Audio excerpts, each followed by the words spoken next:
Este es el Bilingual Podcast y esta es la última emisión de esta semana. Es una semana que estuvo fuerte, estuvo pesada. No sé a ustedes cómo les haya ido. A mí me fue más o menos. Hubo cosas buenas, hubo cosas malas. A mi hermana le dio un infarto y está en Abu Dhabi, en los Emiratos Árabes Unidos, y tiene 32 años, lo cual pues lo deja uno pensando sobre el estado de la vida y la fragilidad de la misma y todas esas cosas, porque pues uno a los 32 años no debería estar teniendo ningún tipo de problemas cardíacos. Entonces, pero de todas maneras, en el medio en el que me muevo, con este montón de cosas y de trabajo y de presiones y de envidias y de trolls y todas esas cosas, es complicado que el mango siga funcionando bien.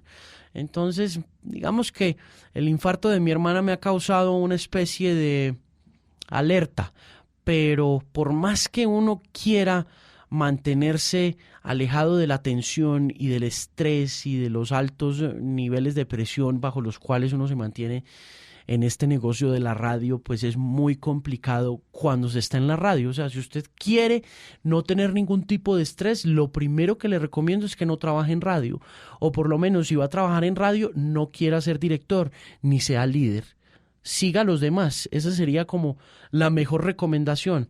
Si tienen alguna otra recomendación, por favor, háganmela saber a través de @TheMusicPimp cuando escuchen esto, porque definitivamente es muy necesario. Yo no me quiero morir joven, yo quiero todavía aguantar un rato y que mi señora me aguante y que me aguante también mi hija Silvana. ¿Qué más puedo contarles sobre el resto de la semana? El resto de la semana estuvo bien, nos quedamos esperando muchas cosas sobre el tema del Stereo Picnic. Lo más probable es que el anuncio sea muy emocionante este lunes a las 8:30 de la noche a través de redes sociales. Yo puedo adelantarles que hasta donde tengo entendido, Nine Inch Nails y los Red Hot Chili Peppers harán parte de la 5ª edición del festival que arranca en abril, y estaremos muy pendientes de ese asunto desde la X. ¿Qué más? Recomendaciones especiales en términos digitales. Muy recomendados los podcasts. Yo ando muy adicto a los podcasts. Soy de una naturaleza medio adictiva y cuando me empieza a gustar algo no lo puedo soltar. Y el podcasting se me ha hecho bien interesante en estos últimos meses y le he ido cogiendo el hábito a escucharlos. Lo más difícil de escuchar radio online es conseguir el mismo hábito que se obtiene cuando se oye radio terrestre.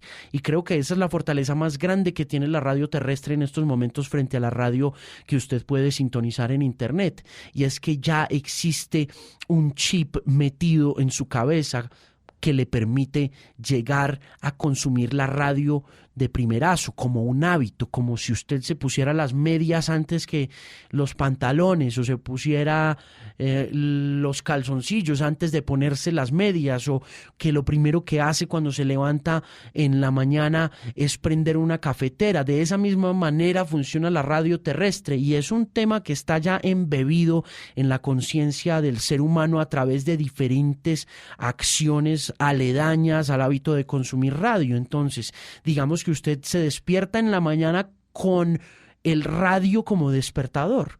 Esa es una costumbre bien difícil de sacarse de la cabeza, y ese es un hábito que está ahí presente. O si usted se sube al carro, dicen por lo general los científicos de la radio que lo primero que hace una persona cuando prende el carro es prender la radio.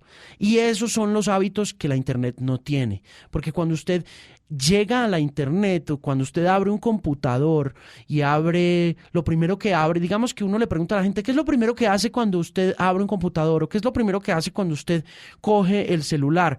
Y la mayoría de la gente dice que manda un texto, o habla por WhatsApp, o revisa el Facebook, o habla por Twitter, o mucha gente también dice que revisa el correo. Y lo mismo sucede con este tipo de actividades y de hábitos en el mundo digital, en un computador de escritorio. La gente abre el computador y lo primero que hace no es prender la radio, lo primero que hace es abrir el correo electrónico, y ya después empieza a meterse en otras cosas. Lo más cercano al consumo de radio que hay en términos digitales en estos momentos en la internet de manera instantánea puede llegar a ser YouTube, y eso hace de YouTube, digamos que una amenaza, pero en general lo que sucede con la radio es que está tan lejos de las cosas que usted debería hacer de inmediato cuando tiene un computador, que por eso usted encuentra que a pesar de la oferta tan grande y la cantidad de gente moviendo emisoras de radio online y todo tipo de cosas, no existe esa conexión inmediata y cercana con el oyente. Y eso le permite a la radio terrestre pues mantenerse muy, muy, muy viva delante del consumidor de medios de cualquier tipo. Ahora, también existe otro tema que me parece importante resaltarlo en este podcast, y es que la radio terrestre tiene una desventaja tecnológica sobre la radio online, que es el rango, el alcance. Porque mientras que usted puede llegar a cualquier cantidad de gente posible a través de una señal online, en una señal terrestre, pues si yo me voy oyendo la X hasta Anapoima, cuando llegue a Anapoima, de pronto ya la señal no va a estar ahí, va a estar muy disminuida porque el rango me da hasta cierto espacio, hasta cierta geografía legalmente hablando. O sea, el gobierno le dice a usted hasta dónde puede transmitir, y de allí pues están los poderíos de los grandes conglomerados que tienen una señal de radio que transmite desde Bogotá, pero que tiene 16 repetidoras a nivel nacional, etcétera, etcétera. Pero en general, digamos que tecnológicamente la desventaja de la radio de antenas sobre la radio de internet es esa, el rango. La internet sí tiene un rango que si usted puede estar transmitiendo desde aquí, desde Bogotá. Yo puedo estar grabando este podcast, pero usted lo puede oír sin ningún problema y a través de cualquier tipo de herramienta. Puede ser Spreaker, puede ser TuneIn, puede ser Stitcher, puede ser la página web de musicpen.com. Va a poderlo consumir. Y ahí está también la importancia de los contenidos y de los productos de radio en demanda. Aquellos productos de radio que usted puede alcanzar cuando usted quiera, donde usted quiera y como usted quiera, en el celular, en el computador o en otro dispositivo con otra aplicación que obviamente tenga una conexión a internet. Y ahí es entonces donde le digo yo que el tema del podcasting es fascinante, porque para poder hacerse a una costumbre de podcasting y de consumo de podcasting, pues primero que todo tiene que existir una regularidad del contenido que usted está consumiendo, y segundo, tiene que haber un consumidor dispuesto a consumirle ese producto con la regularidad con la que usted lo emite. Entonces, yo al principio no había sido muy fan de oír podcasts, pues porque o no me queda tiempo o no hago el ejercicio ese de cultivarme un hábito de escuchar podcasts, pero con este tipo Marc Maron estoy pero adicto a Marc Maron. Qué buen tipo para podcastear. O sea, este es un radiodifusor de la nueva era, un tipo que ha sabido explotar su potencial como comediante y poner a sus mejores amigos comediantes al frente de un micrófono para hablar de lo que él más sabe, que es comedia, y lo habla durante 1 hora y 13 minutos con unos monólogos al principio que son increíbles, y vale muchísimo la pena cultivar el hábito del podcasting solamente para oír a tipos como Marc Maron.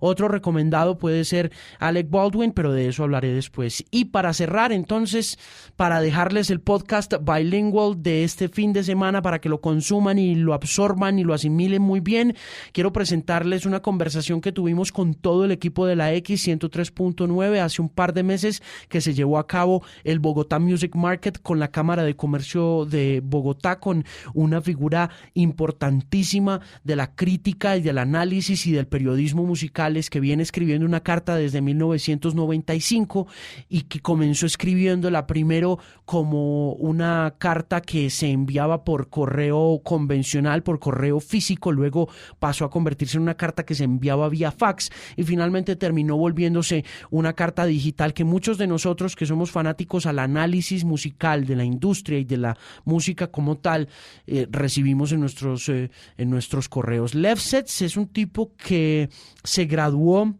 de leyes, y el tipo es una figura controversial, polémica, y es por encima de todo un genial escritor. Es un tipo que escribe con una regularidad que lo mantiene a uno pegado a su opinión. En ocasiones se descacha y es un viejito cansón y carechimba, pero en otras ocasiones es muy firme en lo que dice y a veces le puede hasta sacar a uno lágrimas. Entonces es como un héroe personal de muchos de los que trabajamos en la X y queríamos sentarnos a hablar con él, nos demoramos, le habíamos pedido una entrevista durante todo este año antes de que viniera a Bogotá y no nos había querido dar la entrevista y finalmente logramos meternos en un salón de la Cámara de Comercio de Bogotá con Uribe, con José Pablo Bárcenas de 92.9 FM, con Steffi, con Hazel, con Mónica Martínez.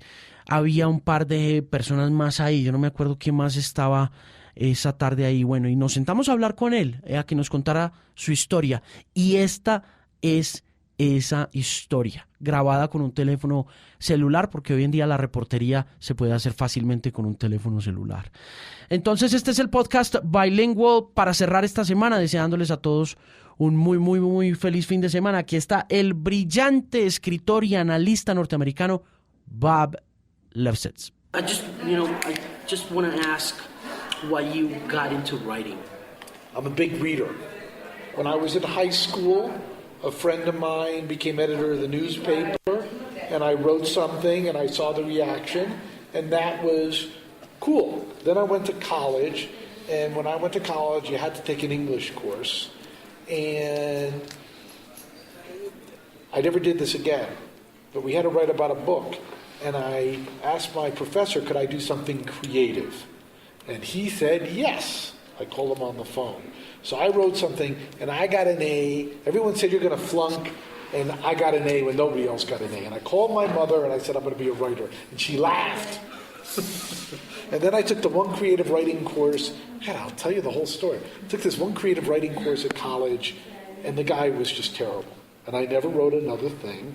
And then 10 years later, I was working as a music manager, and we hired the publicity people, and they would write these bios, and the bios would be terrible, and I'd have to rewrite them.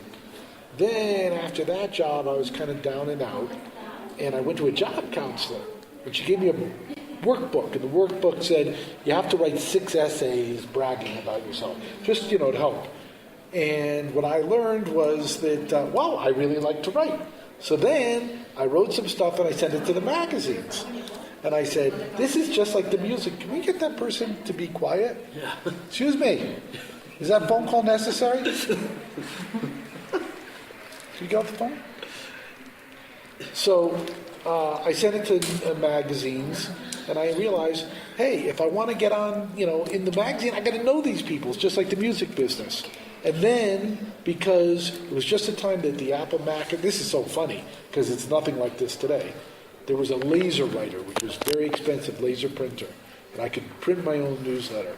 And I decided to do my own thing, mostly to get another job in the music business, but I became the guy who wrote the newsletter. And there goes a 25-year saga. Oh, man. And how did you distribute it? Subscription, and you had to buy it. It was printed, and I had to mail it. I'm just like the Axe. The internet is the best thing that ever happened to me. And then I used to go to this conference every year, and I wrote something once, and it was in print, and people loved it. And then the next year I didn't write something because I didn't feel it. And the year after that was this year 2000. This was the first time that the contact list had email addresses. And I sent something in email, I got a big reaction. Then there's a famous book about David Geffen called The Operator. I had that book because I have some friends at the publishing company a weekend before anybody else. And I wrote about it and sent it to the list of people who went to this conference. And I heard from people all over the world because they forwarded it to me because of the virality.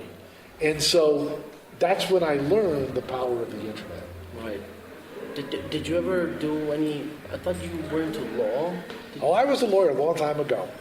I went to college, I was a starving freestyle skier. Then I was a lawyer, mostly in the movie business, and music business, only for a couple of years. I didn't want to be a lawyer, but when I went to law school, I was kind of down and out, and that's when lawyers ran all the record companies. So my father was a real estate appraiser, so I figured this would be a way to get ahead. And I will say that going to law school, the only real benefit was when the whole Napster thing hit, I understood the legalities. where people who were not lawyers did not. I don't necessarily regret it, but I didn't need to go. Did you ever fell out of love with the music business? Yeah. I mean,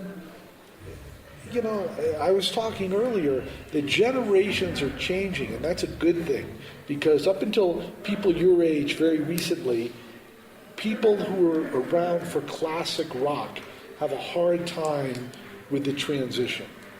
In the 60s, if you wanted to know what was going on with the culture, you listened to the radio. It was the only way you could find out what was going on. So a radio station, in addition to playing music, told you all the news that you wanted to hear. And the bands were beholden to nobody, and they all sounded different. Today, a lot of the music sounds the same. Okay? Jethro Tull, who sort of faded away, Joni Mitchell, they all sounded different. And this is what I like about the old business compared to the new business relative to electronic music, in that the old people didn't get it at all. But then it became commercialized. I'm going to walk you through the history. In the mid-'70s, we had something called corporate rock, which the companies say, let's have a formula to make money. Then it crashed around the disco era, and then we had music television. Music television made people richer and more famous than ever before. But it made careers very brief. And as we went on, it was less about the music. It was like selling an advertising a product. You had to get it exactly right. So it became less about the music. People today, a lot of people in music are doing it because they want to be famous. In America, and I realize it's somewhat similar in Colombia, we have huge income inequality.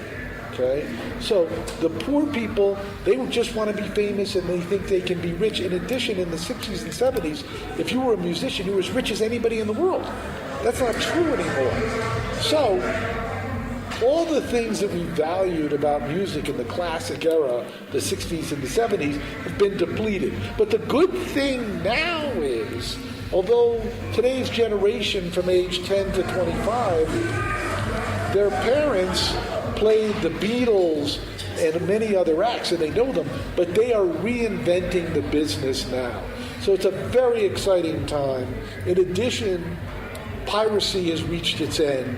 It's not really a big factor. So it's only up from here. But if you ask me when I fall out of the music business, yeah, I get disillusioned, but when you hear a record, when you hear, it's like, that record, Daft Punk, I'll say something recently, Get Lucky. You can play for hours, okay? And nothing else gives you that same sensation. Or being here in Bogota, I mean, in the U.S., everybody just wants to get rich. Like, I'm watching the performance. One of the early acts had 9 or 10 people on stage. That would never happen in America, because they said, okay, if we make any money, we've got to split it 10 ways. Can't make any money. So here, I like that it's about the music, and here there's less attitude. By the same token, America has a very large population, so things can get started. But today, in every artistic medium, American culture is more important than all the other cultures, but it's less important than it's been for 40 years. It used to be American movies dominated, American music dominated. It's not true anymore. So there's opportunities for others. But there's chaos going on. There's so much music, there's so many things going on, you don't really know what's going on. But to go back to your point, even, here, I had an interview with El Tiempo, and the guy asked me a lot of questions, and I said, wow, these are the same questions we asked in the United States. And I started to get excited. I go, okay, these people are asking these questions, and when done right, music is such a powerful cultural force. Made me excited. So yes, I have waxed and waned. Yeah. Did you get any heat after the Jay-Z letter talking about? I get heat all day long. Every day I turn on my computer and I learn that I'm God and I learn that I'm a shithead. So how do you take it? How do you deal with it's very interesting. Unbeknownst to me, I was on the cutting edge of this. I had a internet by Warner Brothers gave me an AOL account for free in like 1991 or 2, which I didn't use much. But then I knew a woman who had wanted to communicate an email. So since I had a free account, when they used to charge by the hour, I was on all day long. So then, after being on all day long, I learned about it, and I was always ahead. So I would talk to people about the haters. They wouldn't even know what I'd be talking about. So what you learn about the hate, you go through different eras. For a while there, I used to call the haters. I used to call them on the phone, because you can find anybody today. You call them and they go, this is Bob Lefsetz. You've emailed me a lot. You have a problem. I'd be very soft. You have a problem with me? I'm here ready to hear it. And it worked great a bunch of times. People, they couldn't believe it. You're calling me. You have a big problem with me. You're emailing me every day. Tell me what, I want to hear what the problem is. I want to work it out with you. That worked, and then it didn't work so well, and then you have to realize you can't respond. The reason you don't respond is, I'm giving away my secrets here. As soon as you respond once, they know they've got you. I have people email me hundreds of times what an asshole I am. Okay? But if I respond once, like I keep all my email, and there are certain people who go, why is this guy still emailing? 2 years ago, before he emailed me every day, I responded once. So yesterday, somebody sent me something so terrible, I didn't want to go into it. And I said, and then first thing I started looking them up, who they are, whether they subscribe to it, but I realized you can't respond. And if you don't respond, it could take 2 years, but they'll stop emailing you. The other thing about it is, there's a famous Bob Dylan line, people want to drag you down into the hole that they're in. They're not happy, and you're down and having a miserable life like that. Because you made it, and they didn't. Okay? So you have to say, that goes with the territory. Right. It's unfortunate, but it does. How long does it take you to write a letter? When done right, I wrote something that went viral last week. It literally took me 7 minutes. Whoa. But I was unbelievably inspired. Unbelievably inspired. But it seems like you're unbelievably inspired like 90% of the time. No, I only write when I'm inspired. The virality was the leader's followers. Yes. Took me. That's it. That was great. We did that one in our webpage. We read it on the air, and it was awesome. And we translated I'll tell you the real story. I can't believe I'm talking because I said I wouldn't tell the real story. The real story is that I listened to a podcast, and you won't know who this is. It's a guy named Ben Sidran. He's a famous musician, and he used to play with Steve Miller. You know who the Steve Miller Band is? Abracadabra. And they have some bad blood. That's not important to the story. And Ben Sidran, who I know a little bit, mostly an email, went to London and he got a PhD. He stayed in school. So he missed it. So I was driving home from a doctor's appointment and I had to go to another appointment very quick, and I was really agitated, and I thought about that podcast. And that's how I said, okay, here's a guy who's smart, and he didn't make it, and all these other guys did well. And then it came to me because I had to leave. As I said, I didn't plan to. I said, okay, it's 25. I'll tell you, it's 25 after noon. I got to leave the house at the latest at 7 after 1. And everything I write, I read twice for mistakes. It says, is there enough time, whatever. And then I got the idea to do that. It came out literally 7 minutes. I reread it twice. That took like 3 minutes, and I hit send. So, the famous, most of the legendary, not all, but most of the legendary music, they wrote it very quickly. It was on inspiration. Keith Richards, he heard the riff for Satisfaction in a Dream. He sung it into a tape player, and that was it. You talk to most of these people, a lot of their great songs were just that fast. All of my great stuff is just like that. There's something in my mind. I mean, I'll tell you, you get it. I've been doing this a long time. You get it, I have to take a pee. And the bathroom's not very far away. I say, if I take a pee, I'll lose it. Or I say, okay, I have to have something to eat. I'm a big yogurt fan. I said, if I go into the kitchen and just get a cup of yogurt with a spoon, I will lose it. I have to do it right now. Now, the other thing is, sometimes you're writing it, and in the middle, you can see it go bad. I've been doing it so long, I never do something bad. But you want to hit the mountaintop. And this is what I tell acts. I mean, I'm writing essentially every day. I never write something bad, but everything I write is not an 11 out of 10 scale. I know when I write an 11 out of 10 scale. And it gets me, I wish I could do that all the time. I can't. And there's nothing worse than finishing and go, that wasn't an 11, it was an 8. But you have to hit send and go again. This is what you have to tell musicians. Write songs. If it sucks, don't keep polishing that song. Write another song. The other thing about it is you're never 100% sure what will be successful. I was at the beach with Dr. Luke. I was in a bad mood the next day, and I said, I'm going to write something to put myself in a good mood. I wrote, I go, I don't like this. But I hit send on everything. And the next day, I got a lot of new subscribers. I really couldn't figure out. And I'm still not absolutely sure. But 4 days later, people emailed me that Howard Stern mentioned it on the air. Very big broadcast, United States. Right. I didn't write it for that reason, and I didn't really think it was that good. So you never know exactly who something is going, what is going to resonate with somebody. And you have to keep doing it. But as I say, when you do something phenomenal, you know. I'll give you an example. I have this friend. He can be difficult. His name is Al Cooper. He's most famous for playing the organ on Bob Dylan's Highway, Like a Rolling Stone, which Rolling Stone magazine said was the best track ever. So he was the producer for Leonard Skinner. Leonard Skinner had the second biggest track of the classic rock era. First was Led Zeppelin, Stairway to Heaven. Second biggest track was Freebird. Right. But their next biggest track is something called Sweet Home Alabama, which I love.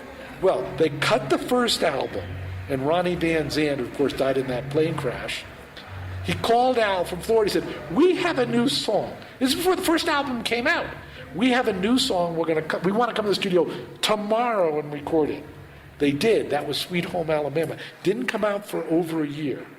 And I said to Al, what do you think? He says, I knew it was a smash when I heard it. It sat there for a year and a half. I just heard it once. I mean, I love that song. It's one of the great rock songs of all time. So when you do something that good, you know it. I mean, you get chills talking about it. You know how it is with a great record. You remember where you were when you heard it. I was talking about Gnarls Barkley's Crazy. I remember being in a rainstorm in Kansas City, Missouri. That's the middle of the United States. It couldn't be anywhere further from anything. And the freeway was closed, so you had to take a detour, and you're going up and down through the puddles, and Sweet Home Alabama came on. Just because I'm telling you the story, it's like decades later. How about the Rhino 5 playlists? How long does it take you to build those? Oh, no one ever asked me that. That's, unlike everything else I do, I have to deliver that for a deadline. So that takes me longer than anything else I do. What do you mean for a deadline? I mean, I have a deal. Put yourself? I have a deal with Rhino, and I do one a week. I can do whatever I want to do. They don't exercise any editorial control. But every Wednesday night, I have to send them one. Okay, so I don't like to do that. So I start thinking about it, and normally I write on inspiration, but this time I have to hit the deadline. So, and you want it to be, so you have to squeeze, that takes me longer to do than anything else. I must admit, I mean, I've done it a couple of times where it's taking me 3 hours to do it. Because I got to sit in front of the computer, I got to decide what song, I got to get excited about it. It's much harder than just, occasionally I'll do on an inspiration. But unfortunately, a lot of times the inspiration comes, I get inspired a lot at midnight or 1 a.m. And it keeps me up very late. So I try not to do that as much as I used to. Yeah. Like with the Traffic, the Traffic album. Right. You wrote about it. Yeah, I did. Yeah, you got me into that album late at night on a Friday night. To listen to Crying to Be Heard. Oh, yeah, I mean, I wrote that in Ibiza, And I sent that on a Friday in Ibiza, so it would be, by the time you got it here, it would be that night. Yeah, you started talking about feeling all right. And it was like I had never heard that song by Traffic. I'd heard Joe Cocker. Oh, yeah. Well, it's funny because I was a huge Traffic fan. I don't know if I mentioned that article, how I got turned on to them. I met a guy in a summer program, and he lived about 50 miles away, and I went to his house for the weekend in the fall, and he lived in the attic of his parents' house, and he played that record. And I immediately got into it. The first track is You Can All Join In, and then Crying to Be Heard. So I went home and bought the record. Everything's very different today. We used to have to buy the record to hear it. So you were listening to the radio, and if you liked something enough, there are a few people who are rich. I didn't grow up rich. So you had to decide what to buy. And if you bought it, you played it again and again. That's why people say, give me a lot of time to listen to music. No, you're competing against the history of music now. So when you play that record, and then Feeling All Right, I knew that track from that album. It came out a little over a year before Joe Cocker's version. And then Joe Cocker's version is the legendary version. So it's funny. So I can only imagine what it's like to hear that, having never heard, because he sings it differently. He goes, seems I've got... It's like reflective, where the other one, the famous version's not. Yeah. When it comes to the musicians who read your letter, why is it that the letter is so compelling that it drives those musicians to write back almost instantaneously? It's like when you wrote the Traffic letter, they replied. Right. And it happens. It keeps on happening. Well, starting from a side point, I love that. I'm a big fan of it. What I love is if I write about an act, I know they read it. And occasionally, really crazy stuff happens. People who you don't know personally. It's like Andrew Lou Goldham, who was the original Stones producer and manager. He lives in Bogota. And I saw him yesterday. I'll see him again tomorrow. But he emailed me one time and he goes, hey, Pete Townsend is talking about you in Rolling Stone. I don't know Pete Townsend. Okay? And then you read, he goes, oh, yeah, I was talking to my friend Andrew about this guy who wrote something. It's like, well, this is very cool that he read it. So I'm a fan of a lot of these acts. So when I'm writing on listen, cool stuff happens. But I'll tell you some of my own stories. One of the things you realize, I never go up to anybody and introduce myself. Famous people, that catches them off kilter. You need somebody else to introduce you. And I was backstage, actually at a Linda Ronstadt show. This has got to be 5 years ago.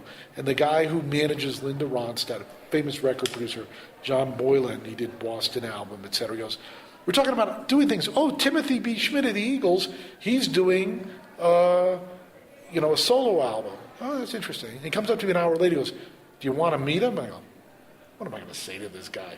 He doesn't know who the hell I am, whatever, blah, blah, blah. So Timothy B. Schmidt comes up to me and he goes, good to put a face with the name. So, whoa, that's really cool. And then you have funny stuff. Kid Rock. Yeah. I just said something out of the blue, I don't know what your station. I said, fuck Kid Rock. Because he was a rock guy on a country award show. And then I ran into him at Kenny Chesney's show. And first he gave me a hard time. Then we became big buds. I hear from him all the time. Because a lot of these musicians have a sense of humor about themselves. A lot of them don't. And what compels them to respond is, and it's not easy for me, but I'm going to toot my own horn. A, I'm a good writer. B, most people writing about music, they're filtering it. They're thinking about it from a distance. Okay, I went to see Lady Gaga. This is what she wore. These are the songs she played. This is how many people were in attendance, etc. That's not what it's about. That information is important. First, if you're writing about an act, in that depth, this is just, it's supposed to in passing, talking about their sales, that's something else. If you're writing about the act, the only people who really care are the fans. So when I hate as a reviewer goes to hear an act that they're not a fan of, why go? You're not a fan. It's the fans who want to know. So when if I'm going to write about something, I'll go and give it the perspective of the fan, or occasionally I'll say, I'm an outsider, let me tell you what it's like with the fans. And the key is to try to capture the emotion, the feeling of seeing this act. Okay? And, I wrote something before she turned on me. I wrote something great about Taylor Swift. I went to the show. This is more, and I get a phenomenal seat. You could barely hear her because every girl was singing every word. We're just talking about right now. I say the music meant that much to them that they had to sing it. And she stopped singing and they're still singing and you go, wow.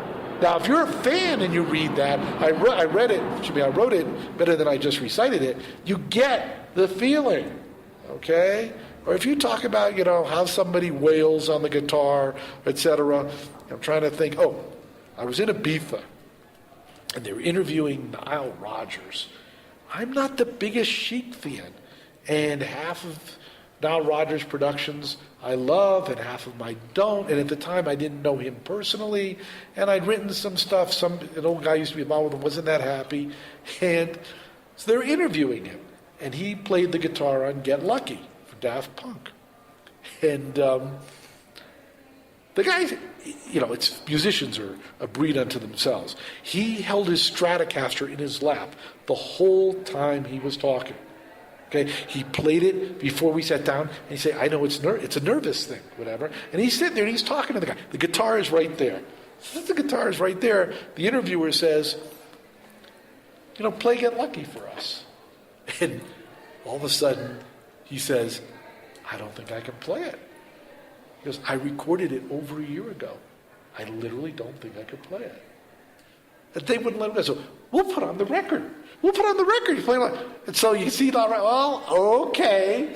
And they put on the record, and he already, I wish I could remember exactly how he put it.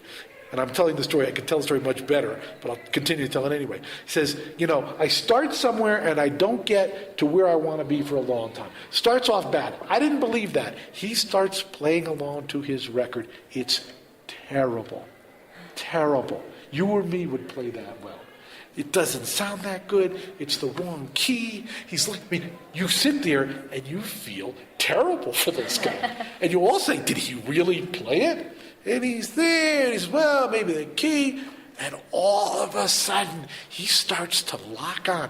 And he stands up, and he starts grooving, and he's playing. The record had come out like 3 weeks before. It was number one in 107 countries. And he is standing there, playing the record, getting excited. It's like, I can feel it right now. It's like, he's right there. He's like 10 feet away. This is a record they're listening to where they don't speak English. It's like, wow. That's it. So to try to convey the emotion of the experience is what I'm trying to do. And the musicians respond to that. To be a musician as opposed to being a businessman is very different. We need both. But my mentality is more with the musicians. You sit with the musicians, not all of them. They can see what's going on. They have a sense of humor. They know that it's all crap, etc. They know what it takes. Where business people, it's a different game. You need both. But I think that's why they read. You wrote a letter like a month ago talking about suicide. That caught my attention a lot because it was like you said that you I know what I said. You said you thought about suicide. And I was like, I can't believe Bob thinks about suicide. I don't think about it much now, but things are very different now and I think it's the same way in Colombia. If you're 20 years old, 18 to 25 in the United States, income inequality is so bad that you know that. And you say, am I going to be a winner or a loser? So you have a lot of people who are smart and educated. They say, I'm going to try to get a career because I don't want to be poor. I'm going to be a banker, or something like that. A lot of them want to go into finance. When I went to school, there was a bigger middle class, so you could theoretically try to find out who you are. So, yes, if you're in your 20s, you don't have any lines in your face, but you don't know what the hell you're doing. You're looking for love. Listen, there are certain people who are smart and rich and the world goes great for them. But for the rest of us who are imperfect, you go to the club, you get drunk, You don't meet somebody to, fall in love with. You go home, you wake up, you feel hungover. It's pretty depressing. So finding what your identity is, and also my college experience going to school in the country, yeah, there's a lot of angst. At this point, I still have a good amount of angst, but one of the great things now is I do not have enough time to do all that I want to do. I got people looking for me all the time. I think that's great. There are things I want to read. There are things I want to do. So that keeps you stimulated. But one of the reasons I wrote that is life is very lonely. Very lonely. If you can find someone who literally is listening to you and understanding to you, that's unbelievable. Most people cannot. They're even in marriages where they're not telling what's going on. So that's the human condition. That's why they love the artist. They think the artist understands them. Now, this is one of the problems I have with the modern artistry, is if you say, I'm richer than you, I fly private, I party with famous people, and I take money from corporations, how can I relate to that? Whereas, Taylor Swift's original thing is, I'm 15, I'm not popular, what is that like? So I'm trying to be honest about that condition. I have a lot of people think, this is one of the funny things about the internet. Anybody who sends good email is usually bad, one-to-one. And people send terrible email. I mean, like very short and not, they're better, usually when you meet them. But everyone is looking for, that's why people get tattoos. That's why people wear band t-shirts. They want to show, this is my identity. This is where I belong. And that's what art provides. No corporate, listen, yes, you can have your favorite type of mobile phone. But a mobile phone is inert, as opposed to saying, I listen to this artist speaks for me. There's a act, it used to be more mainstream, called the Insane Clown Posse. They're hip-hop acts. And they call their fans the Juggalos. Yeah. And they have a festival every year. Somebody did a documentary about it. If you saw this documentary, it's called The Night of the Juggalos, your jaw would drop. You would say, I don't want to hang with these people. But you say, these are the downtrodden. This is where they belong. And it's a great thing. It almost makes me want to go to the Juggalo Festival just to see what's going on. So we all want to belong. So when I talk about suicide, I think most people are not that well adjusted, and they're saying, where do I fit in? Does anybody love me? Am I good enough? Am I happy? These are questions we ask. You're not making any money off of the letter, are you? Well, the letter itself is literally free. I make money ancillary to that, but I am not rich. I pay my bills, but I don't do a lot of stuff that a lot of people, people say, okay, I want to fly in a private jet. I can't afford that, I want to, own my big house in the hills. I want to drive $100,000 cars. There's nothing inherently wrong with any of that stuff. If you're asking me if I'm making that kind of money, no. But one thing I do have, I don't know if I should tell that, but okay. Yeah, well, okay. You do have, come on. There's a great TV series which may or may not ever come to... House of Cards? Yes. Will come here. Originally it was an English series, and it talks about how the government works. But I'm more interested in power than money, okay? Money's great, and certainly if you don't have enough, it's bad. And money buys a lot of influence, but it's not like power. I'm not talking like powerful. I'm more powerful than you. But I can write something, and it can change the course of what's going on. And I wrote something about SoundScan, which is that's the sales figures of albums in the United States.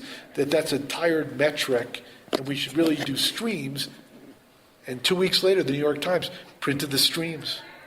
They wouldn't have printed it if it weren't for me. Dr. Luke was going to be a judge on American Idol. I wrote that he shouldn't do it. Hours later, he said, I'm not going to do it. So I like having that power. Not because I feel good about myself. These are things I really believe in. So when I talk about stuff I really believe in, my hope is it will influence the course. Because I'm going to be forgotten just like everybody else. But I want the course to go into a right spot. I mean, what I love about Spotify and also YouTube is most people in the old days couldn't afford a lot of music. It's a great thing for everybody to have the history of recorded music at their fingertips. That's more important than all the artists making more money. And it's much more complicated than that. But for 10 years, I said, that's what we need. That's what we have. I can go on to the next battle. But I fought hard for that. Napster, huge financial issues. But it was great for music. I found stuff on Napster you're never going to find again. You'd find this live stuff. Stuff that was never for sale, will never be for sale. And these acts were not rich acts. I'm a fan. There's a band you're never going to know. My friends were involved called The Samples. And I go on Napster. There's a live version of one of their big songs. I loved hearing it. As a fan, that's a great thing. Those have been supplanted by YouTube clips. But we want to satiate the fans, not your bank account. Did you say that when for example, where you're talking about the story with Dr. Luke, you say that you want to improve your move that day, but actually what put you in front of a computer knowing that you have that power? Sometimes we receive letters. If you sit there and you go, I'm a real powerful guy, I'm going to change the course of history right now, never works. Never works. If you get pissed off about something or you get an insight and you write that insight, I write it what I feel. If you're thinking about the effect, I don't have that. That's not who I am. There are a lot of people think that I'm a real prick, that I'm a really bad guy, because I'm writing what I feel. Because in most world, people don't really say what they feel. They're very manipulative. I love you. You're the greatest. I've had people that, oh man, forget it. I hate that person. They talk behind their back. So they think somebody like me, if I'm saying this right up front, what must I be saying when they're not around? But in reality, this is who I am right up front. I like putting my hand to the fire. So the power is just that if I write my personal opinion strong enough, it may make the issues clear. But I never sit there and say, ooh, I'm going to exercise power. Occasionally I will say, this is so screwed up and so stupid, I got to write the truth right now to counter the BS. It's like Jay-Z and Samsung. That happens. This is so great. It's so great. I didn't see anybody writing anything negative. I got to do this right now. I was inspired just like that. Why'd you get so turned off by the newsroom's new... He loves that term. Yeah. Okay. You got so turned off, I was about to not watch it, but I Okay. The news. I love the first season. A couple of things bothered me. If we go to this point, the whole season has been one story. It's about the guy suing them about his job. I don't know if you got to that. If you watch it, yeah. It's like the small. How you watch it? You steal it? No. We're watching it on HBO. You get HBO. We're not that far behind. Okay? Sometimes you make it look like we're living in the like listen. In England and Canada, they are that far behind. Oh, really? So in many English-speaking territories, you cannot get BBC shows. We can't get them in America. We can't even go to the website. Okay? So I'm not putting Colombia down. If you can get it right away, I'm surprised because HBO normally windows it. So the whole season was about this guy, this little guy, is suing for his job. And why don't you make it a bigger story? But the other thing is they're taking themselves way too seriously. The first season was Obama was running. He was running against Romney. And from the beginning is we're going to speak the truth. That was very important. Obama won. It's 15 months later. Network news means less than ever before in America, and they're acting like it's the same. So it's disconnected from reality. They've gotten a little bit into Occupy Wall Street. They say a lot of negative stuff, and a little bit about Twitter. But I'd like to hear them say, wow, should we still have a job? Instead, the guy gets behind the desk and says, well, this is really important. No one has that power. We have, Snowden, who's, he was leaking information. He didn't even leak it to American paper because he thought they wouldn't print it. And everything he said is just, become snowballing now, to use a pun. So I'm one of those people. If I'm watching television, you can't talk to me. I'm zeroed in. Okay? So when something is great, I use the example from The Sopranos. What was great about Sopranos is probably the best drama ever on television. is that they got the nuances right, the little things. So if you remember, Meadow, the daughter, did something wrong. I don't remember. And they had to punish her. So Tony is talking to Carmela. What are we going to do? How are we going to punish her? And they can't come up with it. We'll ask Meadow herself. Meadow says, well, I think I really did something bad. You have to really, we really have to. He said, oh yeah, really something bad. I think you should take my credit card away for 2 weeks. And they look at each other. Carmela says, yeah, that's right. That's good. You're right. You're right. You did a terrible thing. You get a card. The next scene, she's talking to her friend on the phone. She says, my parents, they're so stupid. I snowed them. Who cares? Credit card for 2 weeks? That's real life. So if you capture real life, a lot of these records from the 70s, this is Jackson Browne from Late from the Sky. He says, dreaming of the perfect love and holding it so far above that if you stumbled onto someone real, you'd never know. I know this girl, very attractive. She had a boyfriend. Boyfriend left her. I could never figure it out. Well, now she's too old to have a baby. She would like to have a baby because she's looking for perfection, which doesn't even exist. I learned that in a record. Okay, records when they get it right, are just unbelievable. Or Joni Mitchell, I could drink a case of you and still be on my feet. Wow. Okay, so we all have those moments. There's a lot of music. It's not about the lyrics, just the way it makes you feel. But that's this is when we get to music. People make music. An A&R friend of mine. There's a lot of good. We're only interested in the great. I watch the newsroom. I didn't stop watching it. But I'd rather be able to tell people, this is unbelievable. You should stop everything you're doing right this very second and do it. It's like there's stuff in House of Cards I didn't write about it. At one point, Kevin Spacey says, people confuse power with proximity to power. Holy crap, that's it. How many times have we dealt with the assistant or the number 2 or 3 person? Hey, let me tell you the way it is. You can't get away with that. If you are the person, you can. And they got to the top by knowing the game. There are a lot of people who are close to power who think they're powerful, but they're not. I got that from a TV show. And that's why it's so great. There's a lot of other TV shows that are not that good. So I have limited time. I'm only interested in something that's great. And there's a certain amount of great out there. It's just very thin layer. You have a top 40 station. You probably play, top 40 in America means you play like 15 to 20 records, okay? Someone comes in, you can't play a record that's not great because your audience will tune out. And the person says, wait a second, I went to school with you. I brought you a pizza. I worked really hard. I have to pay my mortgage. The audience doesn't care. The audience has to know that it's great. That's the business of the radio. Certainly there are people who have to find that stuff. But if you're at home and you're making this music and it's not as good as the great stuff on the radio, chances are it's not going to go far.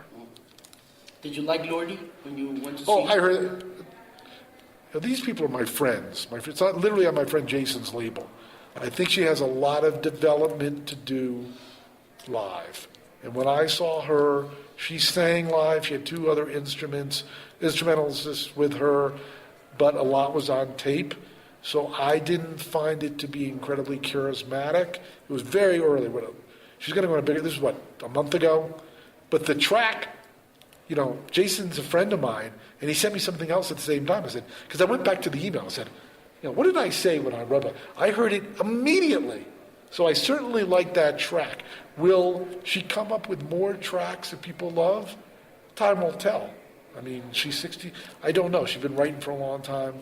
But in terms of it, it's very rare that you go to see somebody earlier in their career and they're great live. It takes a long time. It's a different thing from making a record. So I saw her very early. I can't say that she riveted me, but I can say now, hey, I went. Is Get Lucky the song of the year? I think so, but the interesting thing is... Your lines isn't the way. Excuse me? Blur lines? Yeah, it burned. The blur burned not in conventional sense, where people OD'd, but Get Lucky is a sensual song. Sensual, I mean like, sensual, like you're alone with your loved one on a Saturday afternoon. It's just very personal. Where Blurred Lines is basically a celebration. You play it at a club. It's more immediate. Do I think years from now, Blurred Lines will have the impact it has today? I don't think so. But for me, yes, that Daft Punk record, you can listen to it from beginning to end, and it's a great track. We're arguing apples and oranges. They're both unbelievably large tracks. And the other thing about it was Get Lucky was a hit very, very quickly. Whereas Blurred Lines literally took months. The video with the video with the girls who were topless, that was released in March, and the record really didn't break till June. So, it's the rule of television: the faster something can become successful, the shorter it lasts. But it's a crazy thing. I'm not always right. Justin Timberlake, he pushed everybody to have a successful record, and it worked. We're everywhere. Now he's got a new record. I have some insiders that think it's over the hill. I don't necessarily think it is. But if everybody knew all the answers, it wouldn't be as interesting. Yeah. How do you found new music? Like, where sometimes you send a letter and send the song like I never heard of it, like, or do you found that new music that you? Well, it's really funny because it used to, life is so different now. When you used to be prior to the internet, you had a lot of alone time to be bored. You could sit there and play records all day. Now you have so much stimulation at your fingertips. And so the stuff that I find, usually it's trusted, that I write about, it's usually trusted sources or something that I'm a fan of for some reason. Occasionally, this happened. I wish I could remember the name of the act.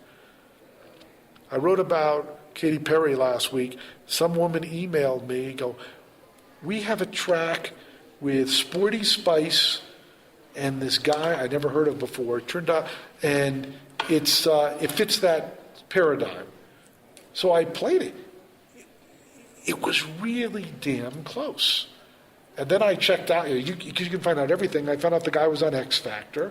And I have people I can get a hold of in England that could tell me the story. And I saw it went top 20 in England. Say, well, if it went top 20 in England, what are the odds going to go number one in America? And I looked at the label. It wasn't a big label. And then this is what I heard the first time through. I go, unlike many songs, the chorus is good and the verse is good, but they're like two different songs. It's like someone said, chorus isn't good enough, we need a better chorus. So it didn't flow. We've come that far, where in the old days, 90% was good enough. Now we need like 95 to 97%. Because I sit there and go, okay, this song is really good. But you want to say, I've also changed policy for a number of reasons. If I recommend something, either I have to love it, I don't care, or I have to believe a lot of my audience will like it. Because if a lot of my audience doesn't like it, I'll lose credibility. At least I want someone to listen to it and go, okay, I understand why he wrote about it. I don't like it. Okay. Wait, but you said like if you think that the people's going to love it, maybe you don't, you just recommend them? No.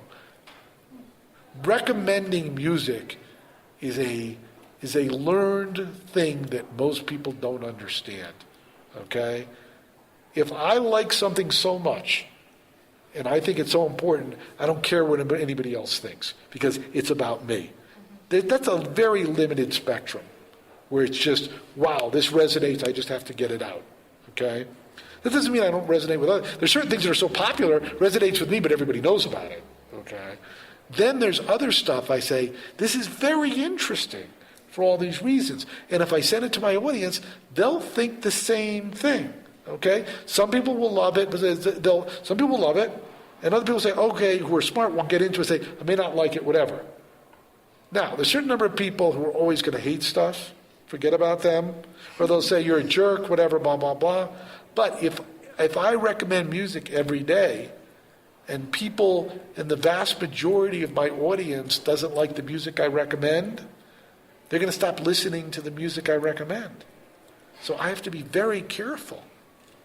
Okay? I can only write about something if it's very important to me, or if I think people will like it, or if I'm making a point about it. Okay? Because if I say, it's like me, you don't have the identical cars, but it'll work. It'd be like me here saying, oh man, I drove this Chevrolet, it's the best car I ever drove. It's like, so it's supposed to say, oh, I drove the new BMW, or I drove the new Audi. You might say, well, maybe I should check research that, see what that is. But you say, Chevrolet never made a good car. What is Lefsetz talking about? Okay? If I say, and this is true, Ford has a car, and I think you have it here, but they have it all over the world, called the Fusion. Ford used to own Aston Martin, and somehow they used the front of the Aston Martin on the Fusion. So if I said, and the sales are phenomenal, they can't make enough of them. So for me to say, hey, have you seen the Ford Fusion? It's very successful. It's got the front of an Aston Martin. I think that's why it's successful. I can write about that because of that point, which is different from me saying, wow, Ford Fusion, best car made. You go, what? It's a Ford. Okay? So you have to cut between that. Or it's like Paul McCartney has a new record. It's probably the best record he's cut in 5 or 10 years, but it's still not good enough. So do I want to be a fan, and I know the people in his band, met him, say, oh, it's great. It's not. So people know the truth. And the truth always outs. It's like BlackBerry. I had a bunch of BlackBerries. I was on Fox Business Channel. They had me on debating the BlackBerry. God, this is almost 2 years ago. And I said, toast, done, history. Okay? Because I lived in the real world. I look at what people were using. Because everybody was using their apps on their phone. And there are no apps for the BlackBerry. The Wall Street Journal, the analysts are talking about the stock's going to go up. Stock can't go up. Nobody wants a BlackBerry. Everybody knows now that BlackBerry crashed. And that's the story. They're trying to sell the company. It's worthless almost. Okay? So the point is, if you're right, eventually everybody catches up with you. Forget that everybody says, oh, you're wrong at the time. Not that I don't make that many, statements like that, but I knew, because I knew what was going on.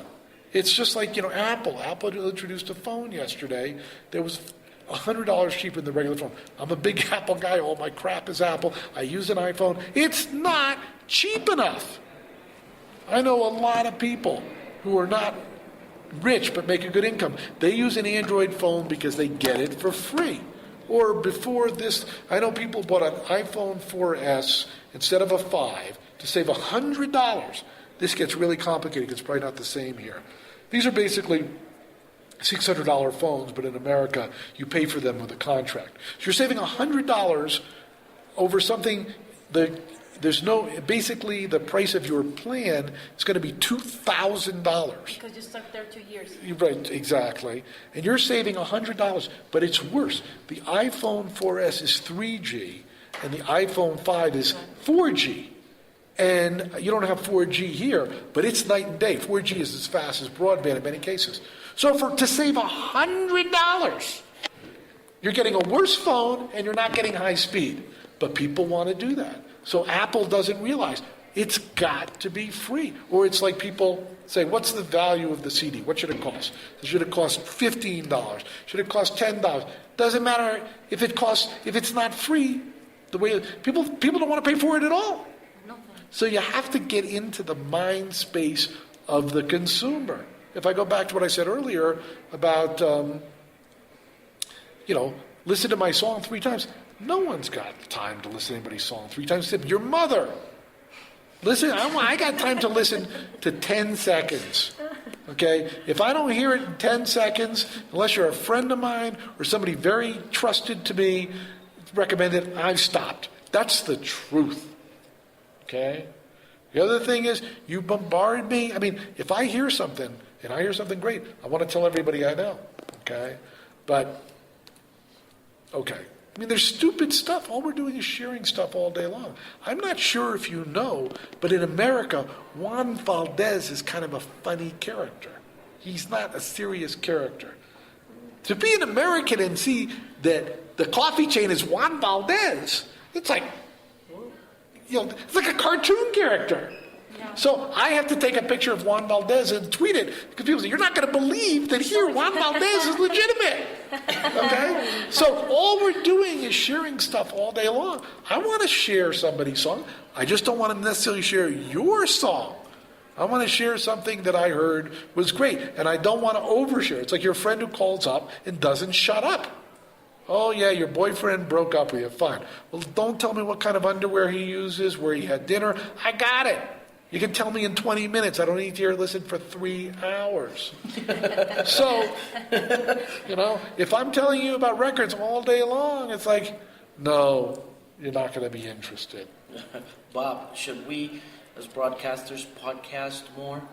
Podcast is a very different business. I don't know what your economic model is, but making your radio station available as a podcast, I don't believe is something that's super successful. I will listen a little bit to Howard Stern on the app. They have an app where you can record and listen later. It's kind of like a podcast. But I realized I don't really like that. It's something I listen to in the car. When I listen to podcasts, it's something completely different from what I listen to radio for. What makes it different? Okay. Usually, it's diving very deep into one subject. And it's not made thinking of the audience. I mean, I listen to a few podcasts. One of the legendary ones is called Radio Lab. And awesome. They do a lot of production, which Quite most people geeky. do. What? Very geeky. Right. They do a lot of production, but they all usually do 3 stories about a topic, and they're leading to the 3rd story. It's going to blow your mind. And you're listening there, even sometimes all 3 are great, other times they're not, but you can't get what they're doing anywhere else. There's this guy, Mark Maron. He does these podcasts. It's different now, but generally speaking, in the beginning, he was interviewing people that you knew, but you couldn't hear them interviewed anywhere else. And the occasional people you listen to interviewed everywhere else, they talked about something different. Alec Baldwin, he has a podcast. He gets really deep. They just gave him a TV show because his podcast was so good. So if you're radio, you have to say, what are the elements that we're doing on our station? And how do we dive really deep, give information? Okay, you want to do a podcast, like anything in the internet, if you start it, it's going to be really small. Everything starts small. It could take years to reach critical mass. But if you did a podcast and said, how do we pick the music we play? And you literally interviewed everybody at the station who's involved. And it's very tricky. Nobody who's a big player has yet mastered it. Yeah. Maron's pretty good, although you don't really like him that much, do you? Maron's got 2 problems. Problem number 1, you're on the radio. I used to be on the radio. For 10 minutes he talks at the beginning of the podcast. When you're on the radio, if you're on talk radio, I was on talk radio, you are thinking as you're talking. It's a very difficult thing to do. You're thinking, you're watching the lights. Is anybody going to call, etc.? And you're just talking. You're not even paying attention to what you're talking about. A really good person like Howard Stern, although he has writers, he can make it look natural. But people think they can do it. They can't. That's why professional broadcaster is so good. So the beginning of Maron, he is doing that. He's just throwing it out. It's not, as a professional, it doesn't resonate. Well, oh yeah, I went here. Let me tell you about the story. The story doesn't say a punchline. Whereas when he gets to interview, the interviews are great, but the problem is we all have areas of expertise. And he started, because he does it twice a week, interviewing people outside his area of his expertise. And he was faking it. I don't know whether this is talking about power. I don't know if he changes that. He doesn't fake it anymore. When he interviews people that he doesn't know anything about, he says that. Okay? But on the internet, I'm into a lot of obscure stuff. We all are. There's always somebody who's an expert in that stuff on the internet. It's like all these headphone companies send me headphones. I heard from a guy I haven't heard from 40 years, went to my college. What headphones should I buy? Well, I got them all here. These are the ones for $29. These are the ones for $2,600. Let me blah, blah, blah. Because I have them all. Which is different from somebody who's saying, and I listen to him, somebody saying, oh yeah, tell me what headphones do you use? Oh yeah, my normal beat is politics. Let me call up a few headphone companies, I'll send them to whatever. It's not the same thing. So I don't talk about stuff that I'm not passionate about or not my area of interest. I mean, I think I'm knowledgeable about a lot of stuff, but I think those walls are made out of concrete. How they shoot concrete and what the load bearing are, I don't know how I'm mildly interested. If somebody did a podcast on that, I might be interested. Okay? But I'm not going to talk about it. And if somebody came on my theoretical show and interviewed them, it's not that good because you want somebody who's going to ask the question that elicits something important from the person telling the story. That little tiny thing. Okay, I was talking to some person yesterday. Very attractive, very happy-go-lucky. Do you have a boyfriend? No, I don't have a boyfriend. Well, that doesn't really add up because you've been single for years and then you find out the real story about the boyfriend who screwed her over and she's gun shy. And we've all had that. I mean, my ex-wife left me. It's a secret club when somebody leaves you. And you talk to someone, you talk about, whoa, I get it. It's very different if you leave, okay? Yeah. So you want to talk about that kind of stuff. You want to get that real human aspect. That's what the stuff that really, really resonates. All the other stuff comes and goes real fast. Is rock dead? Yes, but they call it country music. No. I mean, rock in general is dead, but country music is rock of the 70s, and that's successful, but it's not very innovative. Rock died. I mean, it's scary as someone who's a real rock guy. I mean, jazz died. So if jazz died, rock can die. And I got to tell you, if I go to the electronic festival, and I've been to a bunch, whatever's going on there is more exciting than what's going on at the rock concert. Doesn't mean I can't say I would change the music, I would do it differently, but it's like, there's been a couple of, the guy who sings in Spider-Man on Broadway, he's got a band that was on Interscope. I liked his song, then somebody sent me a Christian rocker, I liked his song, but there are very few rock songs that I hear, I go, wow, it's usually the way the person sings. Everybody's too formulaic. Especially metal, it's really fast, whatever. It's, I've heard it already. So unless you're going to put a slight twist on it, the audience, what happened in the 80s is the rock bands learned how to make hair metal, and they've never recovered. Look at Bon Jovi. Bon Jovi's got a perfect coif, perfect hair, and he won't say anything negative about anybody. I don't know if you know this, Bon Jovi's kid had a big OD at college. I didn't know that. Yeah, it's publicized. I'm not giving inside information. Wow. What if Bon Jovi put out a press, when I had a press conference, man, I'm really torn up about this.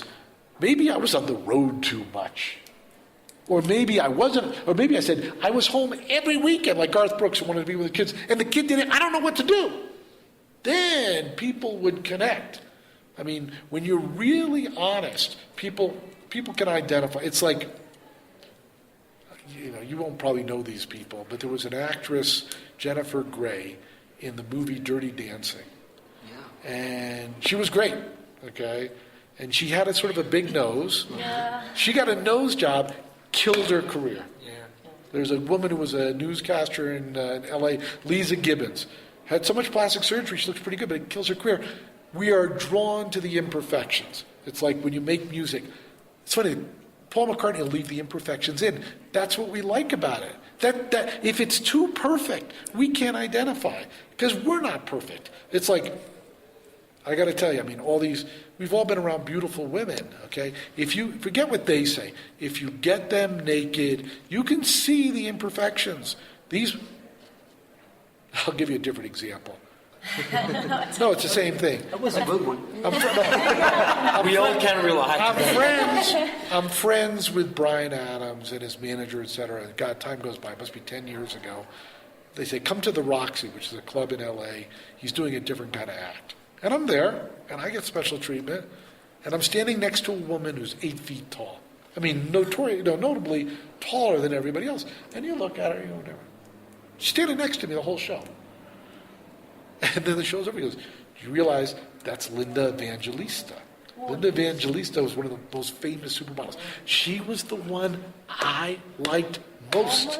She was standing right next to me and did not turn my head. Right next to me. So there are people at home saying, hey, I want to be Linda Evangelista.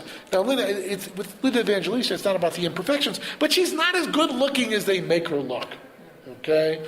But, people say, my boobs are too big, too small, or a guy says, no, people like those imperfections. People, that's what makes you unique. That's what draws people to you. And as soon as you shave them off, you're like everybody else, and you're a number instead of a personality. That was your. What should we say after that?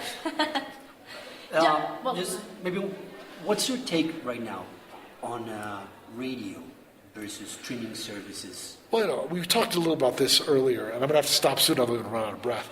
But conventional, what they call streaming. Let's talk about YouTube and Spotify is one thing, and Pandora and Apple's radio service is another thing. YouTube and Spotify are on-demand services. You go there, although Spotify has a radio component, but that's not really what they're selling. You go there and you say, this is what I want to listen to. And you might bounce around and say, oh, who played on this, or this reminds me of that, etc. Radio is a completely different experience. Radio is a passive experience. I am sitting here, you provide for me.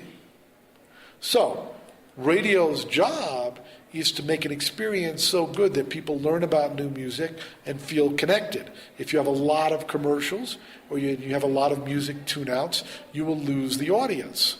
So, we live in an on-demand world across the board. Nobody will wait for anything. You watch your television shows when you want. You have the music. So, radio is challenged by that. I can go and I can find out what you're playing. Some like satellite in the U.S. Media Base. Media Base is the radio charts in the U.S. They publish them in USA Today, big national newspaper, every week. You can sit at home and you can literally go on YouTube and play them. So, radio has to be more than that.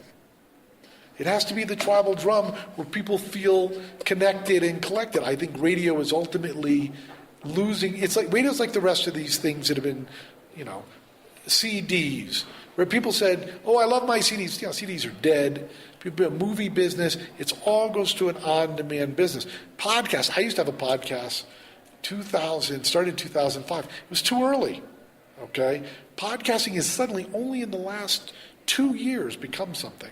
I can't tell you how big it is going to be, but it is something.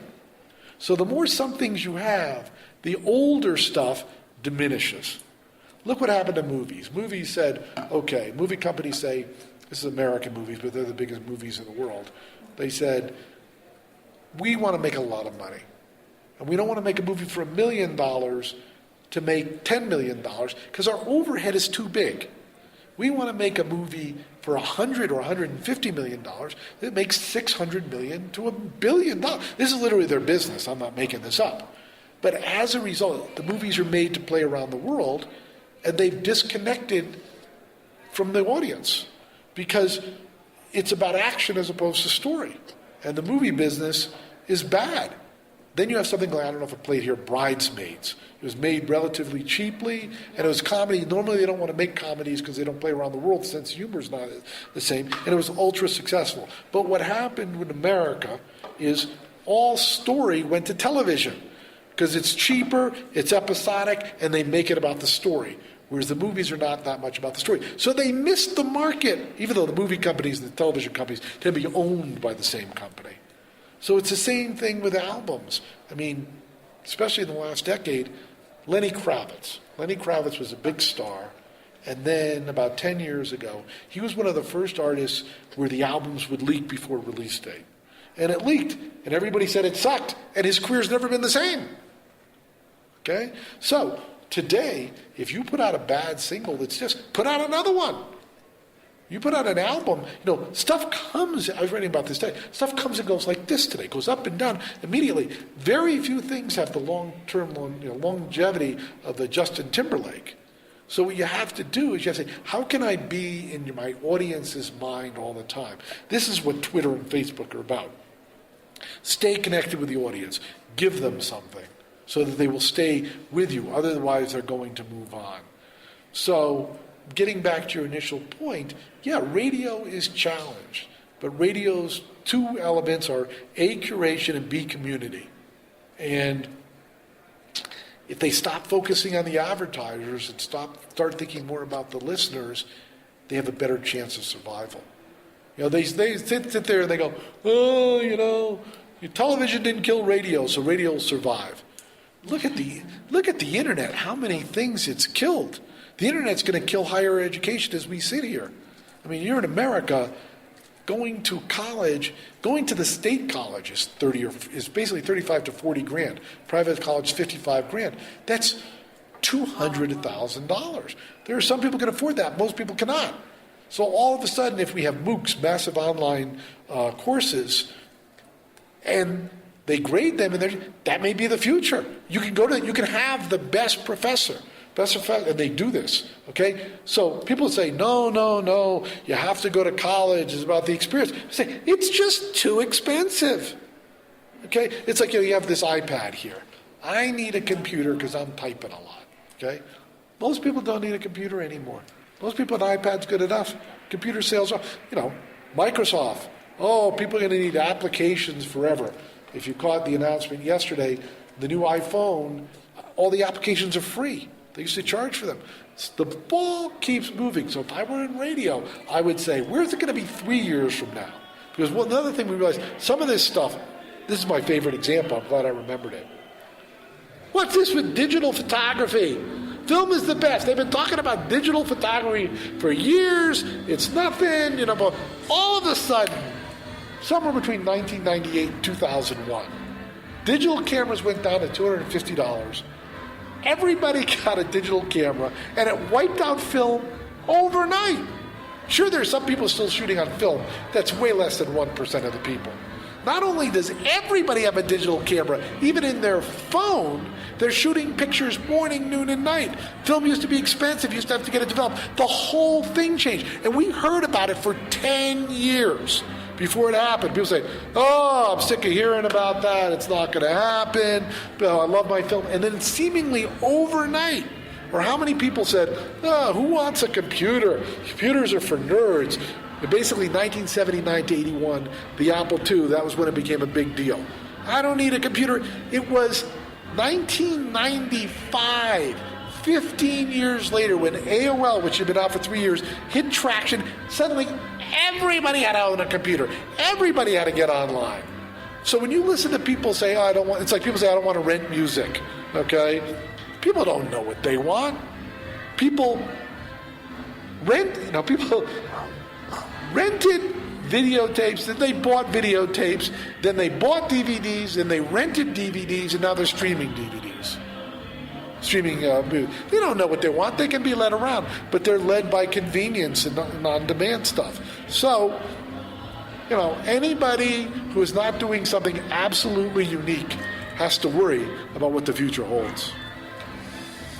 It's amazing.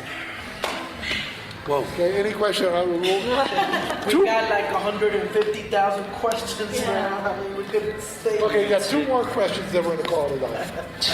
Anybody else got questions around here, people? Yeah, I want to know if someone in the audience today asked for the, remembering the Beatles, Rolling Stones, or Roger Waters, and saying we don't have something like that we're going to remember in 10 years. What do you think, of which acts do you think is going to last? I was talking, Taylor Swift is going to be remembered.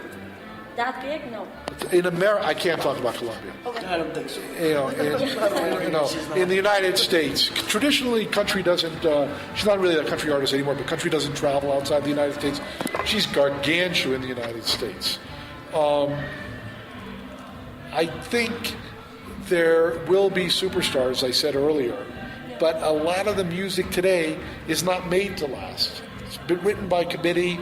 It's written to fill a market. That music tends not to last. The music that will last at first it sounded different.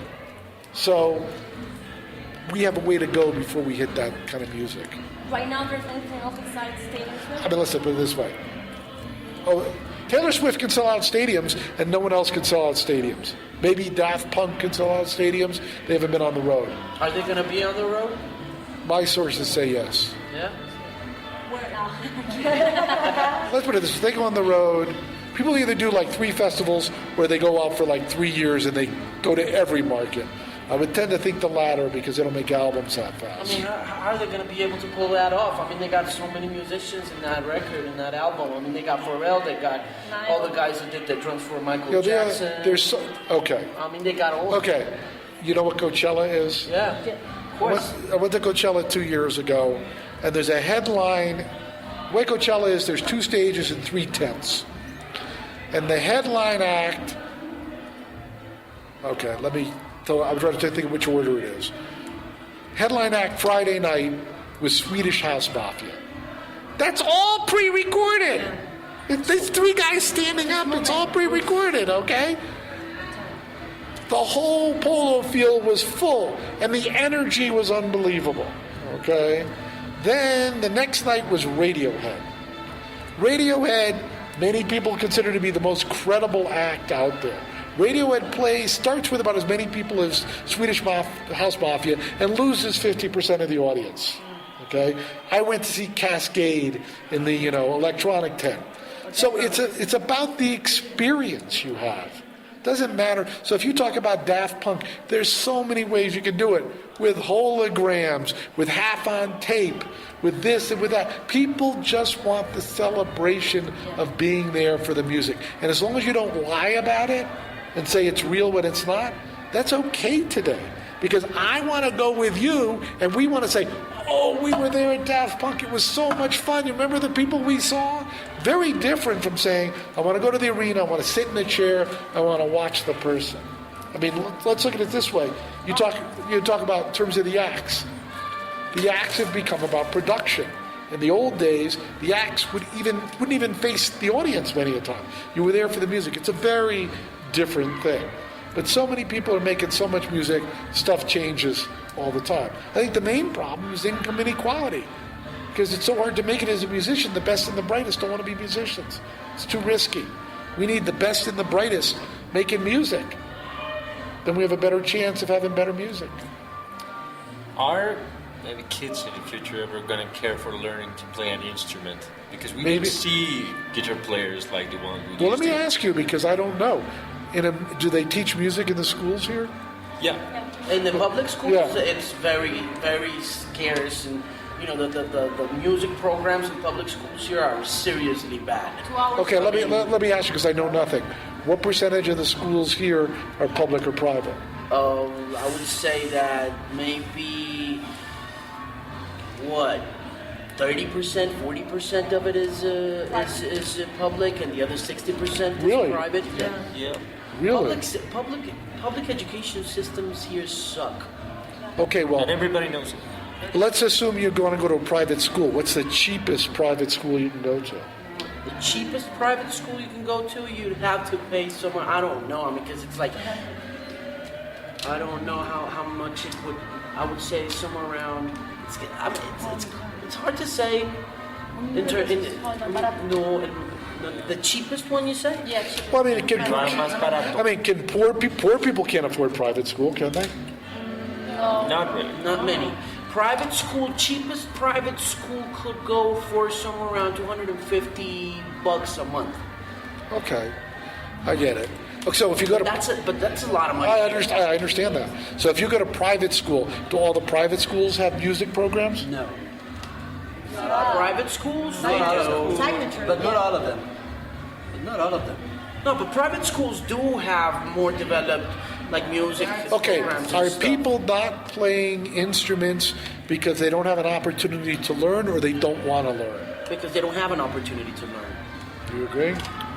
Because this is my girlfriend. She runs a foundation in the U.S. giving instruments to underprivileged school. This is a big problem. So to answer your question, I don't know whether we're not teaching people or everybody is so computer literate that they're finding a way to do it differently. I think there will always be people who play real instruments, but when it comes to art, raw technical ability is not as important as inspiration. Some of the greatest artists ever were not the best singers, were not the best players, but they had some inspiration. I mean, who are the biggest acts? The Beatles. No one's going to sit here and say they were the best musicians, okay? The Eagles, they're very talented. They're not the best musicians. This guy, Jeff Beck, I'm a huge fan. He's got a new manager, and people are recognizing what a great guitarist he is. He was always that good, but frequently did not play with people as good as he was, and they didn't have material as good, so he didn't make it. He's the best, in my book, the best that ever played, okay? People know Hendrix, who's a great player, but he wrote great songs. I once went to a show, the Arms show, in 1982 or 83, and Jimmy Page was on the show, and Jeff Beck was on the show, and Eric Clapton was on the show. Beck blew the other two right off the stage. Jimmy Page, he makes mistakes, but Jimmy Page wrote all those songs for Led Zeppelin. Eric Clapton, unlike Jimmy Page, can sing. Okay? So it's more with what you do with what you have than having the perfect, it goes back to, beauty. Being perfect, there's more to that. It's like, we've all seen someone we found physically attractive, and we go to talk to them, and we say, I got to run away, okay? Even though I thought this person was very attractive to me. So the great thing about it is if you don't want to say it's got to be done this way, because there's a lot of electronic records. Well, that's really good. Okay, I didn't think I really liked that stuff. So there's a lot of ways to make music, and the ball keeps turning, the world keeps moving, shit happens. On that note, I think we've covered enough. Yeah. Thank you very much. Finally. No to edit, man. Yeah. Good luck. We're gonna do one sort of like here's the thing with Bob. Good. That's gonna take me So what weeks do I need to know about Colombian music? Oh, you need to know so many things about Colombian music, but the most important thing you need to know is that everything you're seeing here is not on the radio, and probably won't be, and we're gonna try our hardest to get it into the radio, and it's probably not gonna happen because it's outside of the Okay, let's start from the beginning. The acts that we're hearing today, how many of those acts have you heard about prior to today? About 2 or 3 of the 5 acts that we've seen so far, probably 3. 50%. Okay, the 3 out of 5. The 3 acts that you've seen, they're not on the radio, but can they play live? Will people come see them? Yeah, they perform. Yeah. Why do you think they're not on the radio? Because radio was meant for other music. Okay. Because music, they complain a lot that they can't get on the radio. Okay, but you're talking to me, you're not talking to them. So the point is the problem that they don't make radio-friendly music, or is the problem that they're not good at it? No, the problem is that they don't make radio-friendly music. But that would be my best guess. Well, you're an expert, Well, not even that, because right now people are listening reggaeton and the mainstream is not what they're playing. That's why they're not on radio, because people are not listening to that right now. Okay, but you're here today listening to And there's a lot of payola. You gotta say that. Payola, There's a lot of payola. Yeah, payola. Radio's run by payola. There's very few stations. But you're telling me, even if they had payola, radio wouldn't play. Probably not. Okay. So, what's the problem? We want them to be on the radio. Why? I don't know. We want different radio. We're tired of the formula. The thing is, let's say the top radio stations, the top 5 radio stations in the country, they all play the same music. Some have a little more reggaeton, some have a little less reggaeton, but the formula is basically the same. So what we aim to do is something different. That's okay, but talking radio, there's a station. Like, for example, Diamante. You saw the guitar. Diamante Electric. Yeah, you tweeted about them. Yeah, I saw it. You tweeted about them. those guys we would love to have on radio. I mean, we think those guys rock well enough to be on the radio. Okay, so why can't they be on the radio? Because I don't know. I mean, they don't. It's because they're not on a label, they don't have the payola? No. Probably they don't have enough of a promotion strategy for radio to get them to where they should be played. I mean, the rock station, the pure rock format station here in Bogota, which should be playing them, I mean... Well, the station in Bogota, what percentage of their music is Colombian? 10%. Well, isn't that the problem? Yeah, probably. How do we change that? In Canada, they have a law that you have to play Canadian music, and a certain percentage. It's essentially 50%, and it gives a head start to a lot of crap, but it does. A lot of great music has come from Canada, so it has helped. I don't like to do it that way. I like to say the best music can play. I mean, it's a complicated thing, but everything that changes stuff comes from left field. So if you're a band that everybody thinks is good, they can't get on the radio, probably you shouldn't be on the radio. You should find another way to make it happen. I mean, it's like Linda Ronstadt. They won't put her in the Rock and Roll Hall of Fame. She was like the biggest act in the 70s. So where's the problem? Who gives a shit about your Hall of Fame? Okay? So you don't want to beg people who don't want you. So, there are a lot of acts like Muse. Muse got no airplay in America, but they can sell out arenas in a few markets. So, I think, I'm both old school and new school about this, is if you're really that good, you'll find an audience. And you'll find a way to make money, and you'll ultimately succeed in some way. It might take a really long time. It's much better than complaining about piracy or radio won't play my record. It's a dead end. Here's the thing, and I'm not really sure if you wrote about this, and I guess that's why I would be bringing it up. But it's like we started this new station because the station that we have is Top 40 Anglo, and we want to move different music, different local and national music. So we started a new FM station. We convinced all the VPs and all the directors to let us do a new kind of format. And I was thinking a lot about K-Rock when it started. Okay. K-Rock broke many of the alternative things that happened in the 80s. Like Tainted Love. I know, believe me, I lived in LA, I know. Right, okay. they broke a lot of those artists, and here's what I think. I think, if K-Rock did it, why can't we do it? I'll give you two examples before I get back to K-Rock.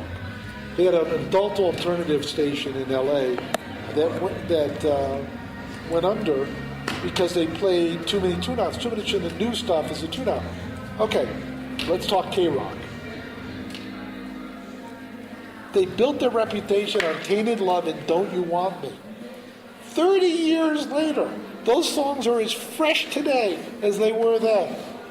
If you're telling me you have a lineup of fresh music, go for it. Or the same thing when MTV started.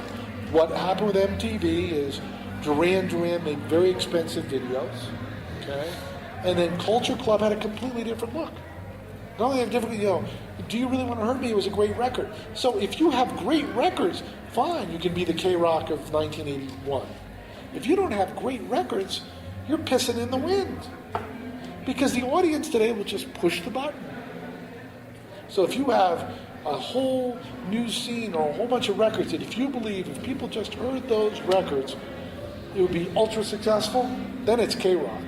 If you say, I just want to play stuff that's not on the radio, not good. I mean, I can name band after band that has a huge following that people email me about that no one wants to listen to other than their fans. Wilco, Fish, Humphreys McGee, and then I can go to Mayor Hawthorne. Yeah. The list goes on and on and on. The people who listen to them love them. The people who don't listen to them usually don't hate them. They just try to show us I don't get it. Care. Yeah, I don't care. So unless they do something that everyone cares about, you're batting your head against the wall. I mean, this is like tech. There aren't 20 computer companies, 20 mobile phone companies, etc. There's just a couple. That's all we need. So we don't need more music that's not fantastic. Yeah. Just don't need it. You got a whole bunch of fantastic music people haven't heard. Sounds good. But, not there. So the more interesting question is, who are the radio stations playing Daft Punk on the last album? They didn't do that. They didn't want to take that risk. So you have to say, what's out of my comfort zone that I'm going to get behind? Because I believe if I keep playing this, the phones will light up. That's not necessarily, something that sounds like what you've already got. And the other thing I was talking about Avicii. Avicii played his track at Ultra in Miami and got booed. Now it's one of the biggest hits in the world. Okay? So just because people don't get it at first doesn't mean they won't get it. Sure, if he went back to Ultra and he played the same damn song, people would love it today. So if you're a radio, if I was running a radio station, I would say, damn, there's not enough good music. Let me just play what works for me and focus on the other stuff and wait for someone to make good music.